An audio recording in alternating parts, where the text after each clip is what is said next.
India کسی خود فریبی یا گمان کا شکار نہ رہے، اگلی بار پاکستان کا جواب اس سے بھی برق رفتار اور شدید ہوگا۔ طالبان رجیم کے پاس خوارج یا پاکستان میں سے کسی ایک کا انتخاب کرنے کے علاوہ کوئی آپشن نہیں۔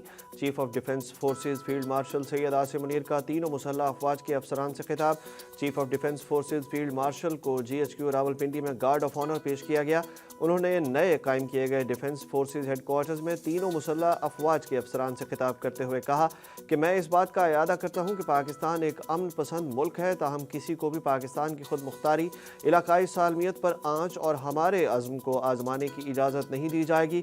فیلڈ مارشل عاصم منیر نے کہا کہ نئے قائم ہونے والے ڈیفنس فورسز ہیڈ کوارٹرز میں بنیادی تبدیلی تاریخی ہے۔ بڑھتے اور بدلتے ہوئے خطرات کے پیش نظر ضروری ہے کہ ہم ملٹی ڈومین آپریشنز کو تینوں افواج کے متحد نظام کے تحت مزید بہتر کریں۔